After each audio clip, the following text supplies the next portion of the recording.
नमस्कार, स्वागत है आपका आरोही क्लासेस में। आज का हमारा जो टॉपिक है वो है मूल प्रवृत्ति।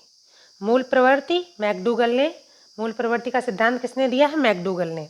अगर आप टेट, सुपर टेट या सीटेट की तैयारी करना चाहते हैं तो आप हमारे चैनल से जुड़ सकते हैं।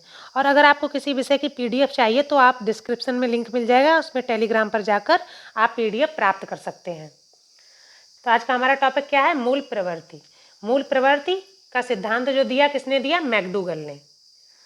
तो मूल प्रवृत्ति क्या है? स्वाभाविक क्रियाएं हैं। मूल प्रवृत्ति स्वाभाविक क्रियाएं बताई हैं मैकडूगल ने, और यह कैसी होती हैं? जन्मजात होती हैं। आप किसी भी विषय को साधारण शब्दों में समझिए।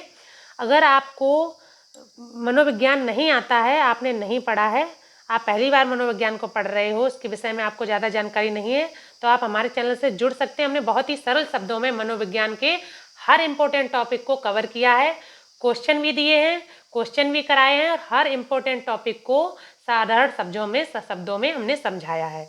आप हमारे चैनल से जुड़कर आराम से अच्छे से मनोविज्ञान को समझ सकते हैं। तो हमारा टॉपिक आज का क्या है? मूल प्रवृत्ति। चलिए शुरू करते हैं। मूल प्रवृत्ति क्या है? स्वाभाविक क्रियाएं हैं, यह जन्मजात होती हैं। मूल प्रवृत्ति क्या है? स्वाभाविक क्रियाएं हैं और यह जन्मजात होती हैं। यह व्यक्ति को प्रत्यक्ष व अप्रत्यक्ष रूप से प्रभावित करेंगी। ये जो मूल प्रवृत्तियां हैं, ये क्या हैं? व्यक्ति को प्रत्यक्ष या अप्रत्यक्ष रूप से प्रभावित करती हैं। इनमें चालकता होती है। हर मूल प्रवृत्ति का एक संवेग होता है। हर मूल प्रवृत्ति का एक संवेग होता है। यह प्राणी को कार्य करने में सक्षम तथा अक्षम बनाती हैं। तो मूल प्रवृत्तियों के बारे में मैकडूगल ने अपने जो विचार रखे हैं, क्या कहा है कि यह व्यक्ति को प्रत्यक्ष व अप्रत्यक्ष रूप से प्रभावित करती हैं। इनमें चालकता होती है और हर मूल प्रवृत्ति का एक संवेग होता है, और यह प्राणी को कार्य करने में सक्षम या अक्षम बनाती हैं। अब जो मूल प्रवृत्तियां होती हैं वो कितनी बताई हैं मैकडूगल ने? 14। यहाँ से आपका क्वेश्चन बन जाता है कि मैकडूगल ने मूल प्रवृत्तियों की संख्या कितनी बताई है? तो मैकडूगल ने मूल प्रवृत्तियों की संख्या बताई है 14। कितनी बताई है? तथा सबका अलग अलग संवेग होगा। इन्होंने मूल प्रवृत्तियों की संख्या 14 बताई है और इनके संवेग भी अलग अलग बताए हैं, जिससे ये संचालित होती हैं। मूल प्रवृत्तियां जिन संवेगों से संचालित होती हैं उन संवेगों को भी बताया है। तो मैकडूगल ने मूल प्रवृत्तियों की संख्या कितनी बताई है? 14। अब हम देख लेते हैं मैकडूगल ने मूल प्रवृत्तियों और संवेग, किन मूल प्रवृत्तियों के कौन सा संवेग बताया है। पलायन, इसका संवेग क्या है? भय। युत्सा, क्रोध। निवृत्ति, घृणा। शिशुरक्षा, वात्सल्य, इसका संवेग क्या है? वात्सल्य। संवेदना, कष्ट। काम, कामुकता। जिज्ञासा, आश्चर्य।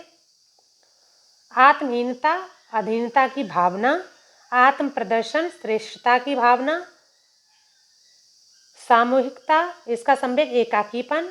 भोजन अन्वेषण, इसका संवेग क्या बताया है? भूख। संचय, अधिकार की भावना। संचय जो मूल प्रवृत्ति है, इसका संवेग अधिकार की भावना। रचना, रचना का आनंद। हास, आमोद। तो ये मूल प्रवृत्तियां कितनी होगी? 14, और इनके संवेग भी 14। तो ये मूल प्रवृत्तियां मैकडूगल के अनुसार हैं। मूल प्रवृत्तियों के 3 पक्ष होते हैं। मूल प्रवृत्तियों के कितने पक्ष होते हैं? 3 पक्ष। ज्ञानात्मक, भावात्मक और क्रियात्मक। ज्ञानात्मक विचार का, भावात्मक भय, और क्रियात्मक यानी पलायन करना, चालकता। तो मूल प्रवृत्तियों के 3 पक्ष बताए गए हैं मैकडूगल के अनुसार कि ज्ञानात्मक, भावात्मक और क्रियात्मक। मूल प्रवृत्तियों की विशेषताएं क्या होती हैं? तो मूल प्रवृत्तियों की विशेषताओं को हम देख लेते हैं अच्छे से। जो मूल प्रवृत्तियां हैं इनकी ये जन्मजात होती हैं। कैसी होती हैं मूल प्रवृत्तियां? जन्मजात होती हैं। मूल प्रवृत्तियों के निश्चित प्रयोजन होता है। मूल प्रवृत्तियों को क्या? निश्चित प्रयोजन होता है। ये प्रत्येक प्राणी में होती हैं। मूल प्रवृत्तियां ये नहीं है कि किसी में है किसी में नहीं है। तो मूल प्रवृत्तियां प्रत्येक प्राणी में होती हैं जो जीवित है। निश्चित उद्देश्य होता है। मूल प्रवृत्तियों का एक निश्चित उद्देश्य होता है। मैकडूगल के अनुसार मूल प्रवृत्तियों का क्या? एक निश्चित उद्देश्य होता है। ये प्रत्येक प्राणी में होती हैं और इनका निश्चित प्रयोजन होता है। और मूल प्रवृत्तियां जो हैं जन्मजात होती हैं। अगला, इनका संबंध निश्चित संवेगों से होता है। जो मूल प्रवृत्तियां हैं, इनका संबंध निश्चित संवेगों से होता है। हमने अभी आपको समझाया था कि मूल प्रवृत्ति और उनके संवेगों के बारे में पीछे। तो इनका संबंध निश्चित संवेगों से होता है।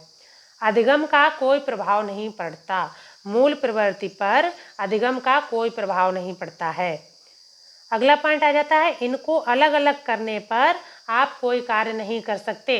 तो मूल प्रवृत्ति और संवेगों को अलग अलग करने पर आप कोई कार्य नहीं कर सकते हैं। ये जन्मजात होती हैं, निश्चित प्रयोजन होता है, प्रत्येक प्राणी में होती हैं, इनका निश्चित उद्देश्य होता है। अधिगम का इन पर, मूल प्रवृत्तियों पर कोई प्रभाव नहीं पड़ता है और इनको अलग करने पर आप कोई कार्य नहीं कर सकते। ये हैं मूल प्रवृत्तियों के विशेषताएं। और मूल प्रवृत्तियों के 3 पक्ष, ज्ञानात्मक, भावात्मक और क्रियात्मक। मूल प्रवृत्तियां कितनी होती हैं? 14 होती हैं। चलिए आगे देखते हैं मूल प्रवृत्तियों के सिद्धांत। इसमें दमन का सिद्धांत, मूल प्रवृत्तियों के सिद्धांत में दमन का सिद्धांत। दमन का सिद्धांत, दमित इच्छाएं अचेतन मन में रहती हैं, इसका असर मूल प्रवृत्तियों पर पड़ता है। मैकडूगल क्या कह रहे हैं कि जो दमित इच्छाएं होती हैं, जिन इच्छाओं को हम मार देते हैं, इच्छाएं हमारे मन में होती हैं पर उन इच्छाओं को हम समाज में नहीं रख पाते, पूरा नहीं कर पाते, तो उन इच्छाओं को हम दमित इच्छाएं कहते हैं। ये इच्छाएं जो होती हैं कौन से मन में रहती हैं? अचेतन मन में रहती हैं। चेतन, अचेतन और अर्धचेतन मन की किसने दिया है? फ्रायड ने। तो आप मनोविश्लेषणवाद में, इसमें आप, हमने वीडियो इस पर पूरा बनाया है, आप वहाँ जाकर वॉच कर सकते हैं। तो दमित इच्छाएं अचेतन मन में रहती हैं, इसका असर मूल प्रवृत्तियों पर पड़ता है। अगला जो आ जाता है मूल प्रवृत्तियों का सिद्धांत, मार्गांतीकरण का सिद्धांत। मार्गांतीकरण का सिद्धांत यानी मार्ग बदल लेना। मार्गांतीकरण का मतलब क्या हो गया? मार्ग बदल लेना। अब छोटे बालकों की गलत प्रवृत्तियों को मोड़ दिया जाता है। अगर छोटे बच्चों में कोई गलत प्रवृत्तियां आ जाती हैं तो उनको मोड़ने के लिए हम मार्गांतीकरण सिद्धांत का प्रयोग कर सकते हैं। इसके द्वारा हम उनकी गलत प्रवृत्तियों को मोड़ सकते हैं और सही प्रवृत्तियों का उनमें विकास कर सकते हैं मार्गांतीकरण सिद्धांत के द्वारा। अगला आ जाता है शोधन या परिमार्जन का सिद्धांत। तो मूल प्रवृत्तियों के ये सिद्धांत शोधन या परिमार्जन सिद्धांत के अंतर्गत कि मूल प्रवृत्तियों में बदलाव कर सकते हैं, समाप्त नहीं। तो जो मूल प्रवृत्तियां होती हैं उनमें क्या हम बदलाव कर सकते हैं, पर मूल प्रवृत्तियों को समाप्त नहीं किया जा सकता है। शोधन कर सकते हैं, परिमार्जन कर सकते हैं। ठीक है। अगला आ जाता है सुख दुख सिद्धांत। सुख दुख सिद्धांत में समाज से मान्यता प्राप्त मूल प्रवृत्तियों से सुख, और जिनको मान्यता नहीं है वे दुख का कारण बनती हैं।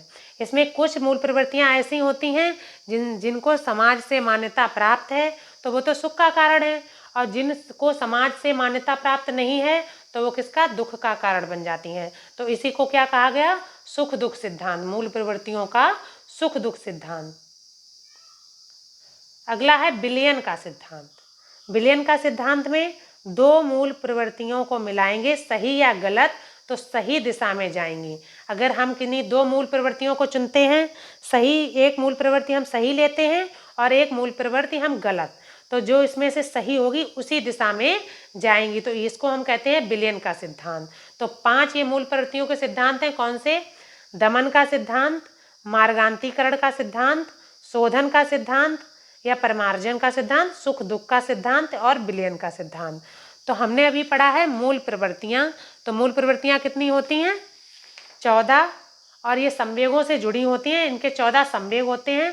और मूल प्रवृत्तियों के बारे में किसने बताया है? मैकडूगल ने। मूल प्रवृत्तियों का जो हमारा सिद्धांत है वो किसने दिया है? मैकडूगल ने। अगर आपको हमारा टॉपिक पसंद आता है तो please like and subscribe Aarohi classes. Thank you.